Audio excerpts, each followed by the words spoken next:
All right, lads, welcome back to me podcast, Cheaper Than Therapy. Mick Thomas here. How are you? How are you getting on? This is the first episode where I'm coming to you from the new studio.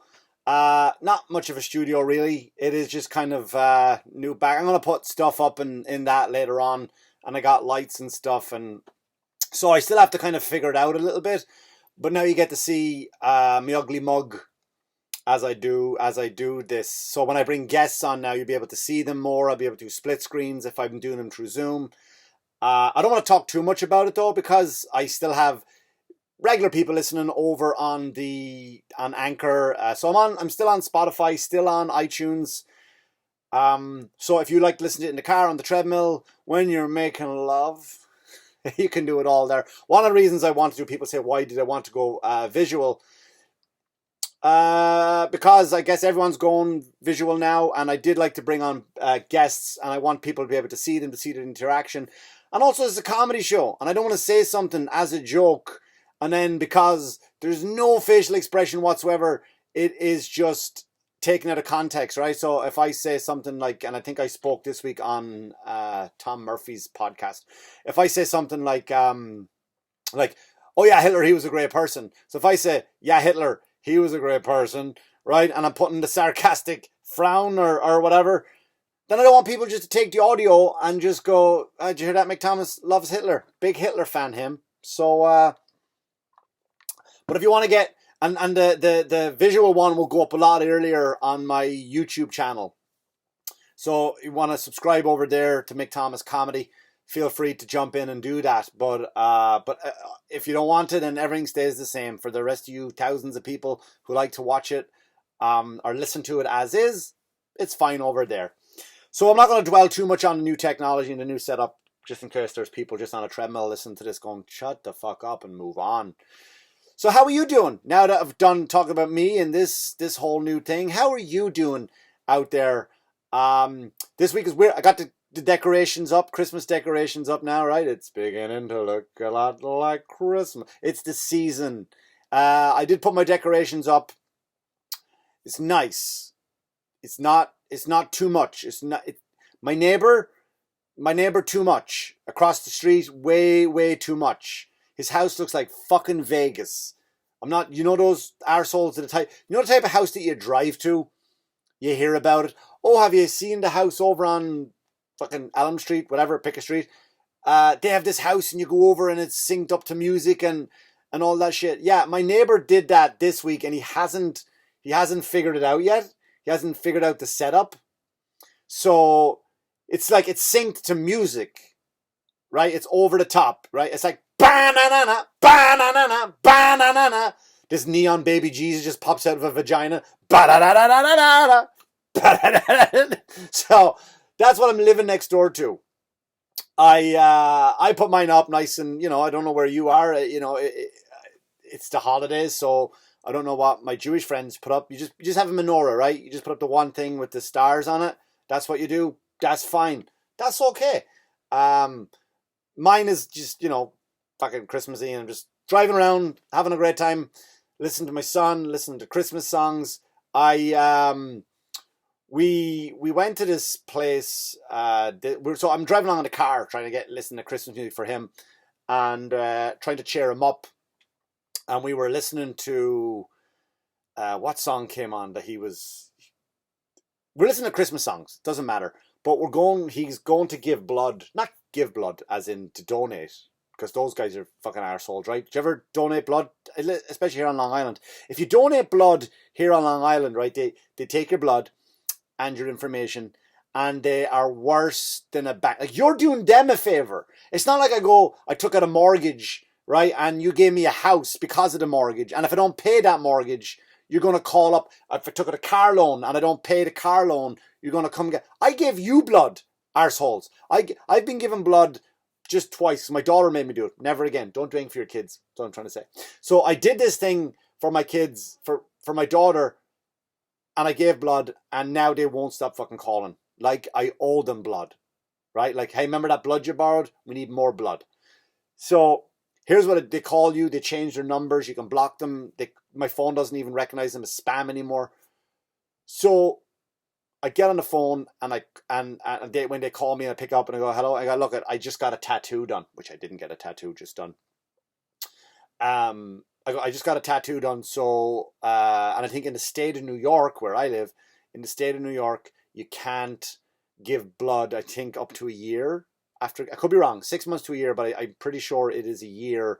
You can't give blood after getting a tattoo. I don't know. I think the blood is it poisoned. I don't know, or maybe the tattoo comes out on the person. It's like, he's got a barbed wire thing. Ugh. But so I get the I tell them no problem. So I go, we'll take you off the list, sir, and we'll call you back next year. So that's fucking fine. They give me 2 weeks later. The phone rings again. I go like, all right, I'll answer this one. Don't know who it is. Looking for more blood. And I go, listen, I told them about the tattoo, and they go, very sorry, take you off the list. No problem. 2.5 weeks go by. Same again. Same phone call. Different number. Imagine being like, we're good Samaritans, but we're also fucking sneaky. Different number. They call me, we need blood. So now I'm stepping it up, right? Now I go, look, I just had a wild weekend. A very wild weekend with some very questionable people. Do you know what I mean? Unprotected sex. Needles. Just, you best burn me off that list. No problem, they say. Just like that, no problem. Still getting calls for it. Still getting calls. My point is, don't do it. Just don't give blood. It's not worth it. Like, I know you might think like, oh, well, you're helping people. Probably, maybe you are, right? Maybe you're helping people. But it's not fucking worth it. It really isn't. So I drive him over. He's given, again, for the doctor. It's not like he needs to. The doctor needs a blood sample. What the fuck? Talk about it. Jesus Christ, mate, get to the point. So we go in. He's only a little fella, 10 years old. So we go in and me and him sitting there, and the woman's like, I need a urine sample. Go into the bathroom with him. They don't give the little cup, the little test tubes. They give him a cup and then pour that into the test tube. So I go help him with that. And so from there, we're going to give blood. He's very nervous. I don't think he remembers ever having to give blood before. He's got shots, which is not the same. So he goes in and the woman. Here's the point I'm trying to make. The woman who's taking the blood is Russian, like from Russia. And I know people from Russia. I got some good friends from Russia. That's the comedian's way, by the way. It's like, I'm about to insult Russian people. Again, that's the comedian trick, right? So I'm out with my black friends the other day. Like, all right, seatbelt. Here comes black joke. But I do have friends from Russia. So, but the weird thing, here's what I noticed about with Russian, with a Russian accent. I have an accent. Hard to tell, right? I have an accent. You might go, some people, I like your accent, right? Some girls might say, oh, that's a nice accent. Some fellas go, it sounds cool. Most people like, don't give a shit, don't care for it. I prefer the British accent. Some of them say it's insulting, whatever. So anyway, here's what I noticed about the Russian accent. It's not, there's no bedside manner. Wait, like, do you know what I mean? Like, there's certain accents go with certain things, right? Like Irish people are great storytellers, so we have a good accent for storytelling. You know, you might want to listen to a long story from an Irishman. English people are good at criticizing you if they have a British accent. Germans, right? If you're learning about not missiles, but like rockets and that kind of spaceships, you might want to bring a German in. For talking about formulas and stuff like that, right? You might want to bring a German in on board. The French, lovemaking, right? If you're gonna make love to a French person, I don't know. You might wanna, invite a French person over. But there's so many different accents that you feel comfortable with in the right situation. Russians have a weird accent to the point where it's like there's two things that they don't really do well. and number one is bedside manner. The bedside manner is definitely not a thing for Russians. I'm not saying they can't do the job. Of course they can do the job. But I'm just saying that accent doesn't create it doesn't create a relaxing atmosphere. I'm about to go get it. So my son was like, he walked in and goes, "Is it going to hurt?" Little fella crying nearly. "Is it going to hurt?" And the woman goes, "No, it's not going to hurt. It's like, have you ever been bitten by 10 mosquitoes? Well, it's just like that." What the fuck? It's just like who says that? Have you ever been bitten by 10 mosquitoes at once? Have you ever been bitten by 10 mosquitoes at once? Well, it's just like that. It's not comforting. You might as well say that, because like Russian people are tough people. They come from a much harder life, probably than you and I, or wherever you're listening to this podcast. I know some people listen to it from different parts of the world, but they just have a tougher fucking life. They have a tougher exterior, right? You might as well just say, like, it's like when you forget to do your homework and your father puts cigarette out on your neck. It's just like that. It's just like that. It's like, oh my God. Did you ever, when you do something wrong in school and your teacher, he puts a hollow pipe up your ass and then he feeds a barbed wire up the hollow pipe and then slowly slides the hollow pipe back, only exposing the barbed wire, and then he just rips the barbed. It's just like, all right, I went too far there, right? I understand. 2 examples were fine to just let them know that Russians were hard. Right, two of them were fine, but I just think the Russians, they don't have that bedside manner that kind of people look for. You know, when you need to be comforted. I just don't think a Russian is the right person for the job. Same like when you go to a strip club and there's a Russian there. Haven't been in a long time, obviously with COVID, but you go and it's like but there's something to the type of attraction of a Russian person, right? They're sharp.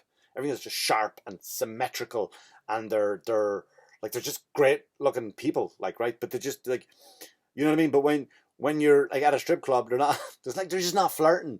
Like, again, I used to go with a comedian, bit of a celebrity. Won't mention his name, obviously, but I would go with him after a show. He would come on, we go, because he likes to get something done with stripper.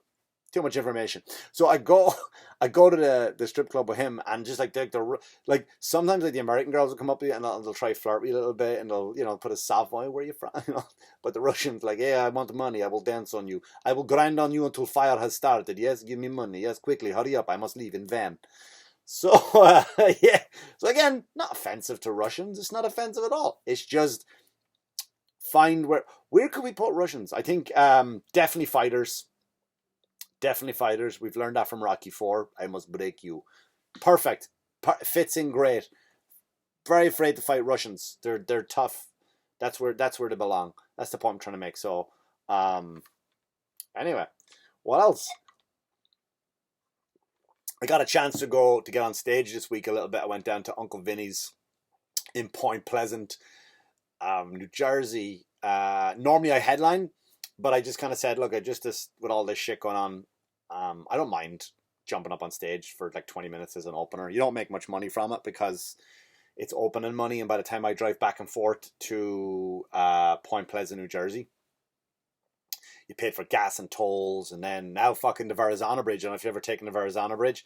They used to charge only one way, and that was going into Staten Island. From Staten Island to Jersey. Now they charge both ways. The pricks. Yeah, so now when you get into when you're coming back, like I understand, you shouldn't have to pay to leave Staten Island. That should just be like, because Staten Island, shout out to everyone from Staten Island, but is a bit of a shithole. So it's love to Staten Island. I used to love when I went there. That's me being a president again. I love Staten Island, beautiful place, very very nice people, the best place I've ever been. People say that, nice people, before you shit on it. So I go, I got a Uncle Vinnies, and I got a chance to talk to Jackie. We had a great here's what I didn't know. There's a lot of people out there now, which has always been, I never understood the Uber Eats or the DoorDash deal. I was on Anthony DiDomenico's podcast, the WW Bro podcast last week. I don't know if you ever heard it. It's nice to kind of not be in charge of an interview.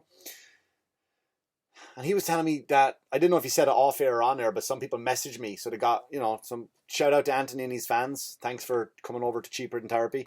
And what they said is like, Anthony said it, and I didn't know if he said it off air or on air, but I guess he said it on air. And someone said that he people are door dashing, and he said someone sent him a Red Bull. He had to go pick up a Red Bull and bring it to that person's house. Like, are we that fucking lazy now that we can't go get it? Ironically, a Red Bull is supposed to be for energy. Like, there's definitely some irony there. There's definitely some sort of irony there. Like, I need energy, but I don't have energy to get energy. It's something wrong there. But I'm talking to Jackie, who's one of the managers of Uncle Vinny's, and I'm talking to John, who's the chef out there.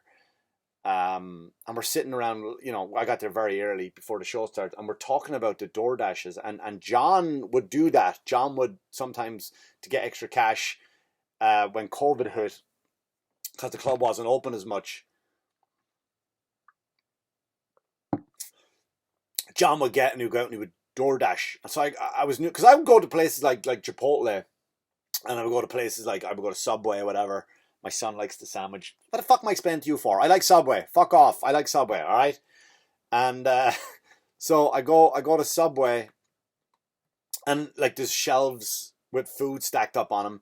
And then people will walk in and then just pick up stuff off the shelf and fucking walk out. And I'm like, wait, what? Who is that? Did they just order online? Or did they order online ahead of time and just go pick it up? But nobody checks. Nobody goes, hey, sir, excuse me, can I check your order? So I was like, if I was a homeless guy, I would just go to fucking DoorDash. I would just go to Chipotle, go to Subway, because I have these shelves of food. And you just go, pretend to look at the thing. Yeah, that looks like fine. That looks like mine. And you just fucking leave and go potluck, right? Whatever's there, you'll just fucking take it. It's insane. So, I'm just talking about, okay, I get the food thing, right? Go get me my food. I'm 9 months pregnant, or I just had surgery. Go get me the food. And we got talking about that, about what type of people are getting stuff. So apparently it's not even about food. You can go, like he told me one story of he got a message, go to Walgreens, which is like a pharmacy for those of you not in the country of America. Go to Walgreens, get me a packet of condoms, 3-pack. All right. Quick afternoon. And this is like 10 o'clock in the morning. Go get me a packet of condoms. Bring it over and leave it on the back porch, please. And that was it. And so off he goes, and he goes out and he walked in and he had to, like, triple pleasure. It was triple pleasure.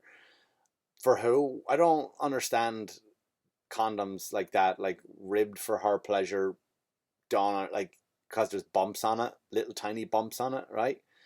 All right, could get just whatever, triple pleasure. So I don't know what that looks like. And he went and he got, like, but how fucking lazy are we now? That this is what we're doing. This is my point with technology, right? And I used to do a joke about this, about how technology is making us fucking weak and lazy. It's supposed to help us with things like I use mine for MapQuest, for Waze, maps. I drive all over the country doing shows. I get lost. I put an address. Hey, go over here. No problem. I think the technology is now a bad thing to certain degrees. I need condoms. Call somebody else to go get them for you.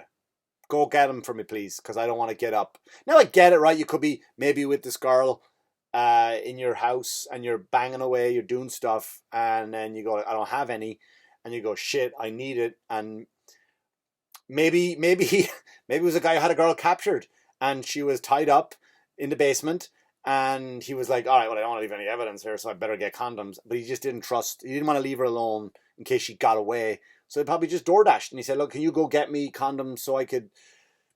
Possible, right? So people are going out now and they just don't even want to go out and get your own food anymore. Like, we're just getting too fucking lazy, people. We're getting too lazy to the point where it's dangerous. Technology is... I'll give a quick example. I'll wrap it up. Stop and Shop supermarket on Long Island. I know Stop and Shops, they have them in Connecticut too, New Jersey, Massachusetts. I don't know. Not every state has a Stop and Shop. For those of you listening overseas, it's like a Tesco, right? It's like a Tesco. And they have a thing called, I think, Marvin the robot. Marvin the robot. Now, here's where technology is supposed to help us, right? So what Marvin does is he goes up and down the aisles of the supermarkets. Like, it's a tall robot, about that much taller than me, right? And it's got googly eyes and a smile. Like, so it's not intimidating, right? It's not intimidating.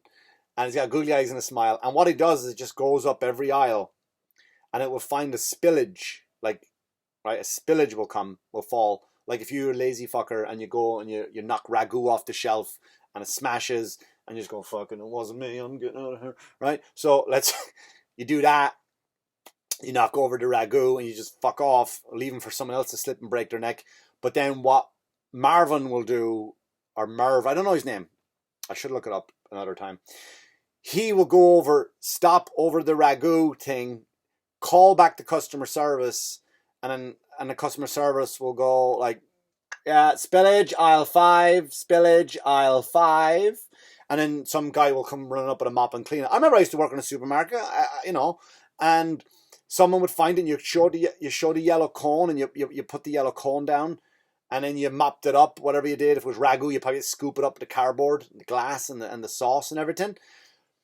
But this is why machines, we're now working for them because of fucking, this is why I know we're working for them. It's like, it used to be like they do what we tell them to do. Now, Marvin finds the spillage, stands over and goes, get me a fucking human over here now. Get me someone, please. What's going on? There's some ragu. Cause wouldn't you think the robot would go over it and then the robot would have some scooper underneath it, scooper upper, and he would scoop up the ragu, clean it, and then he would just fuck off? No, Marvin stands over it, googly eyes, big smile. He's like, can I have a human here, please? Can I get a human? Human runs over. Yes, Marvin. Marvin's like, clean up this fucking mess. We're now working for machines. We're working for the machines now. And it starts in Stop and Shop. What's next? What's fucking next? Technology's supposed to be good. It is in some ways. It is in some ways. But now Marvin is telling the humans to clean up. Although, I mean, I do like it because it's a human's mess too, right? So let's be honest with you. Like, if you make a mess, you should fucking clean it up.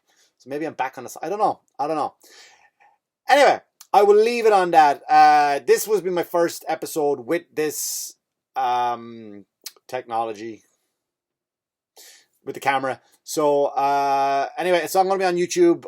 It'll come up a little bit earlier now. So if you want to see or hear the episodes earlier, go to my YouTube because they go up once I record them. And then the other episodes, the audio version does go out on Monday. So anyway, I hope you're well. I hope you're safe. Thanks so much for listening. Thanks for liking, subscribing, sharing.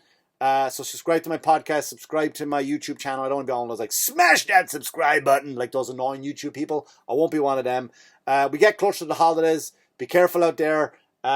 Things are getting crazy. People are getting busier out there. So as usual, wash your hands and take care of yourselves. Thanks. Good luck to you. Good luck to you.